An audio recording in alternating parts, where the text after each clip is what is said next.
Welcome back. We are talking vegetables once again, mainly the different types of tomatoes and how to make them thrive. And here with the details is Andrew Valk, and I really want to know about this because I planted my tomatoes and my basil. I companion planted like you told me to. So now what do I need to know? Now just be patient, and the harvest is coming. So that's a good thing. Do that. So So the beauty about it is we talk about just soil cultivation, building that success from the ground up.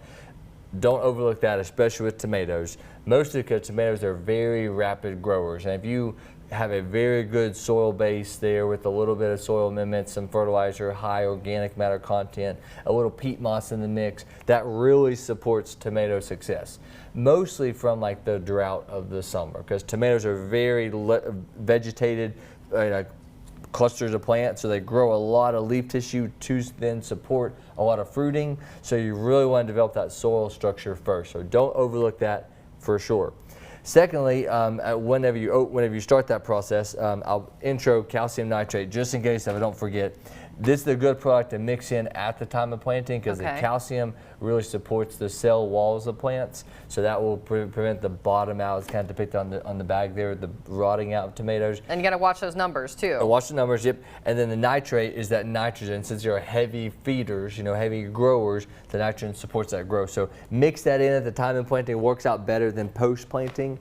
But the main thing as you plant, step one is you want to determine what type of tomato you want to grow. I got two different types here on the table. I got an indeterminate and a determinate. So as they grow, the ones you stake, the big 6 to 10 footers, those are the big boys. Those are the big boys. Those are the indeterminate types. So those are the ones you definitely want to put them in the ground and let them grow. But they will continue to grow throughout the season, continue to fruit throughout the season. So you can take off a tomato and you still are going to get more, like your plant's not done. Yep, that's the end. And most popular, those are the ones you typically see. I will say as a planting tip, I have planted them physically horizontally and let that vine grow vertically, and then you could also stake that. It's a good option to maybe support a taller growing tomato.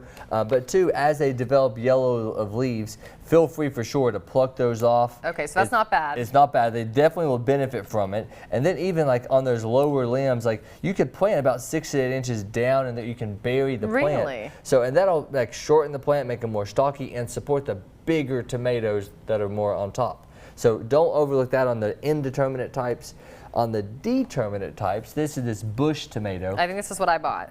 Yeah, it's a really, really good one for container beds, raised beds, gardens, patios, or even in the ground. These get maybe like 4 foot tall. These would benefit better from like a tomato cage, 60 inches, 54 inches, somewhere in that ballpark range to support a bush tomato. These determinate types are the ones that grow all at once and then they're done.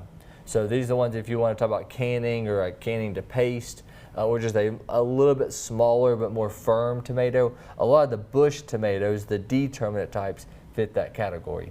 So I will say there are two very distinguished different types of tomatoes, and you want to make sure you do your research and pick the one you want. And if you don't want to do your research, just go to Evergreen of Johnson City and they'll tell you which one is which. That's the best way to do it.